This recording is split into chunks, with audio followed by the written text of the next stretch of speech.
A partir del 1 de enero del próximo año, en la zona libre de la frontera norte, el sueldo va a pasar de 260 a 312.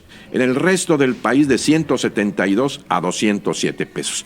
No manejemos porcentajes, ahí están los sueldos de el salario mínimo que va a operar a partir del 1 de enero del 2023, aquí en la zona nuestra de 172 a 200 pesos diarios, es el salario.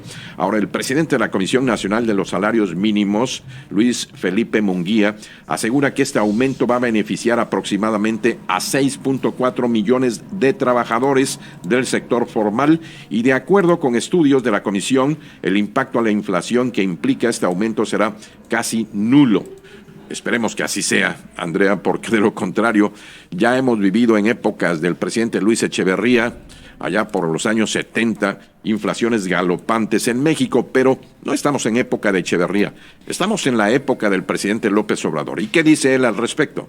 Por eso lo de Luisa María de medir el incremento a partir del costo de los básicos. O sea, si nos da para que la gente pueda comprar más frijol, más huevos, más pollo, más tortilla, ahí es donde vemos si realmente se logra el que se tengan más ingresos en las familias. Y esto pues depende mucho también de la inflación, de tener controlada la inflación. Entonces yo les comento a ustedes que con este incremento no vemos riesgos de que se dispare la inflación.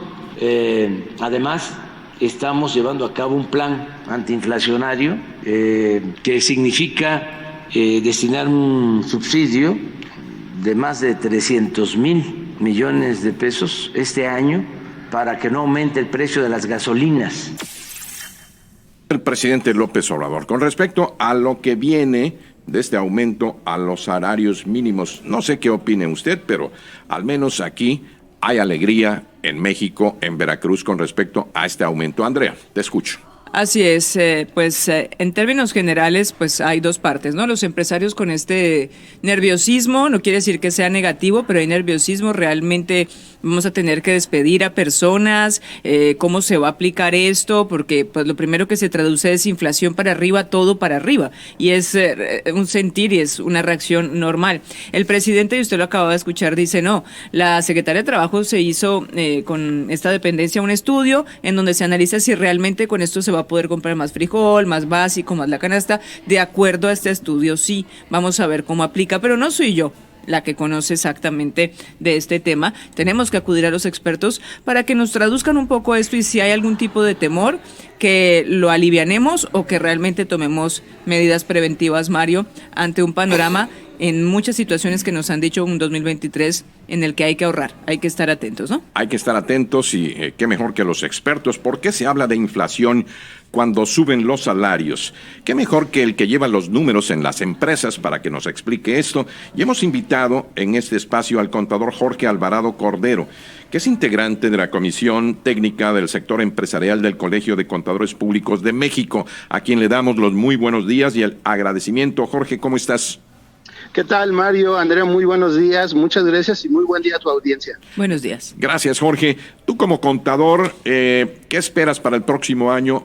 Ya los que tenemos un poquito de años sabemos lo que nos espera, pero muchos jóvenes desconocen. Ya por la época de 1970, en esos años, cuando Luis Echeverría disparó la inflación en México después de una economía que se veía pues estable en México, pues entra Luis Echeverría con otro tipo de políticas económicas. Ya vivimos todo esto que está pasando en México, pero ¿por qué se habla de inflación cuando suben los salarios? Es lo que dice la gente. Muchas gracias, Mario. En efecto, algunos tenemos ya esa experiencia vivida y parte de lo que es la inflación permíteme decir, es un impuesto que afecta mucho a los más pobres. ¿Por qué? Porque al final de cuentas se incrementan los precios de las canastas básicas. ¿Y esto a qué se debe? Se debe específicamente a que existe se rompe el equilibrio entre la productividad y obviamente el incremento de un poder adquisitivo cuando se incrementan los salarios mínimos. Déjame decirte un ejemplo muy rápido para nuestra audiencia pueda comprenderlo fácilmente y sin con tanto tecnicismo. Normalmente cuando se hacen las compras de algún artículo, pues bueno, al existir mayor flujo de efectivo en las familias, pues tienen más posibilidades de adquirir cada vez más productos. Cuando estos productos se escasean, es decir, cuando las empresas o el sector empresarial no es tan productivo, se llegan a escasear los productos y al haber un mayor flujo en las familias con un incremento en el salario mínimo, pues los productos empiezan a escasearse y a subir de precio los pocos que quedan. Esto obviamente va generando una inflación. ¿Por qué? Porque los pocos productos que hay o servicios se van a empezar a incrementar y esto es una cadena que empieza a volverse un poquito complicada.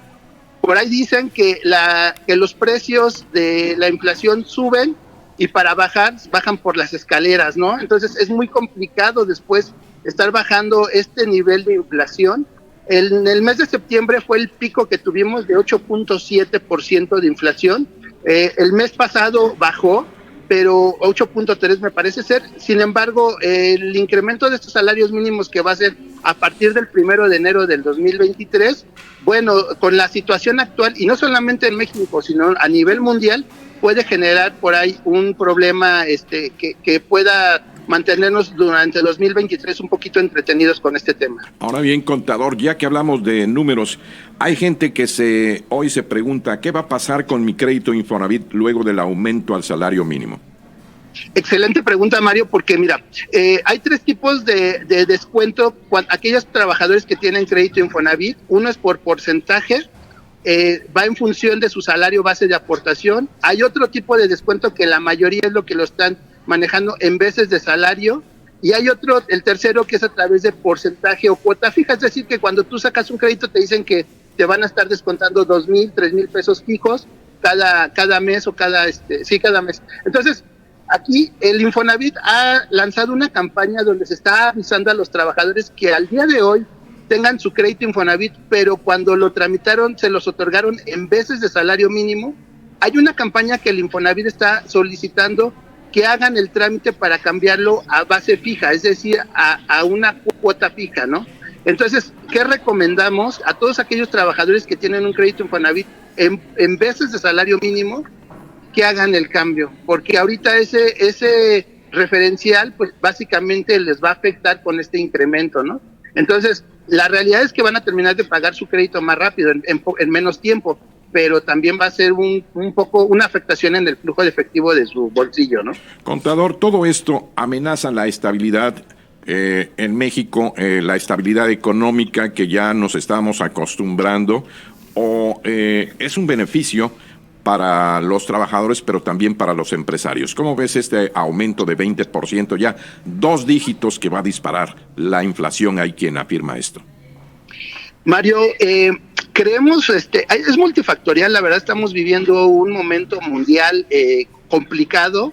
Sin embargo, la realidad también es que los problemas que tiene China ha dejado por ahí descubierto algunos temas que México tiene que tomar en consideración de que Estados Unidos somos sus vecinos.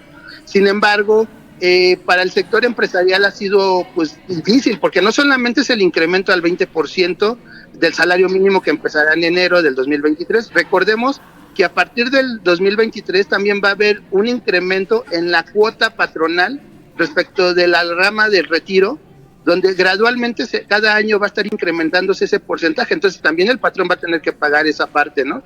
Y considerar también el tema de las vacaciones dignas, que ahorita está detenido.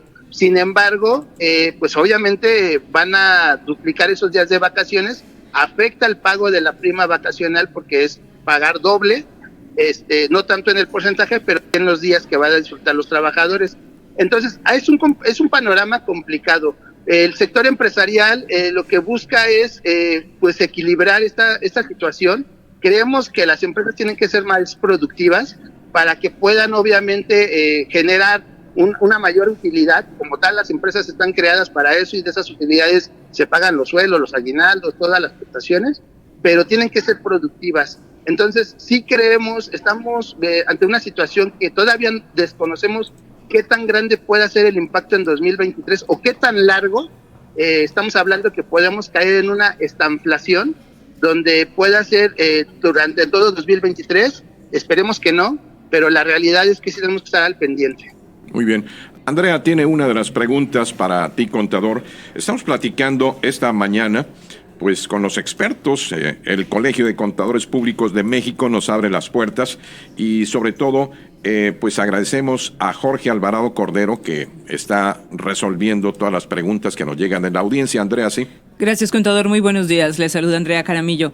Contador, el tema de subir el salario mínimo, pues generalmente se puede ver como algo bueno para el trabajador y tiene que pasar en algún momento. La medida que se está tomando ahorita puede llegar a generar un riesgo porque estamos en un momento también internacional conflictivo y el año en sí, es decir, si se hubiera aplicado este aumento salarial de un 20% en otro momento histórico del país sería más benéfico. No se hizo el análisis también con la coyuntura internacional, porque el presidente dice que la Secretaría de Trabajo sí hizo un estudio a ver si le alcanzaba más a las personas para comprar más frijol, más la canasta básica, que también tuvieran un poco de calidad de vida, o lo ve usted más también como pues político, un movimiento para ganar votos. ¿Sí se hizo el estudio a profundidad como debería ser? Hola Andrea, mucho gusto. Mira, mucho gusto. Yo considero que el estudio que se haya realizado fue un estudio quizá no al 100%, te vuelvo a reiterar, ha sido un fenómeno mundial que realmente impacta a todos. No sirve de nada incrementar un 20% al salario mínimo cuando en términos reales el incremento de la canasta básica puede estar por encima del 35%. Entonces, independientemente, esto puede detonar quizás sí un incremento en la inflación, es correcto. Sin embargo, donde creo que tenemos que analizar más es el hecho de que se ha venido incrementando desde el 2019. Esto debido, recordemos que por ahí del año del 2018 se creó el tema de la UMA, la Unidad de Medida de Actualización, donde se desindexó el salario mínimo, porque todo estaba relacionado al salario mínimo, las multas, los créditos ante el Infonavit. Entonces, esa parte de incremento era complicado, por eso no se estaban incrementando anteriormente hasta que se desindexa en el 2018. A partir del 2019 empezaron a darse este incremento y el año pasado el incremento al salario mínimo en términos reales fue del 22%.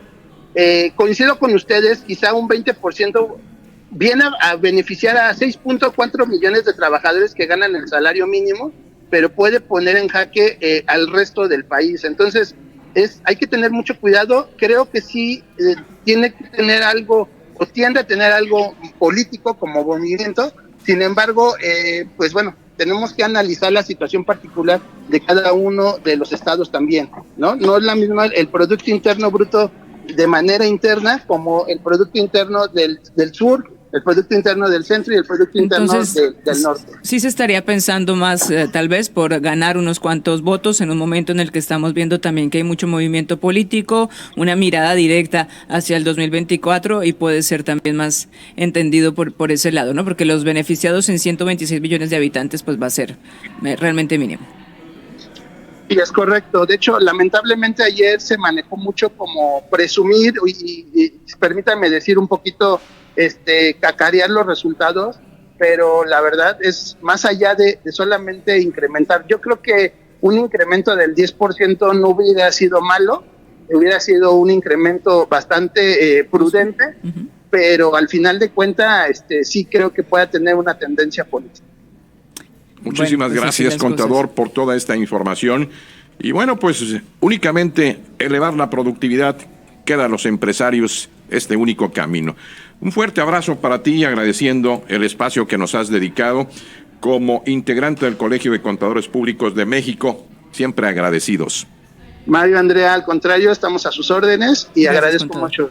Un saludo a su audiencia. Gracias, Jorge Alvarado Cordero, que es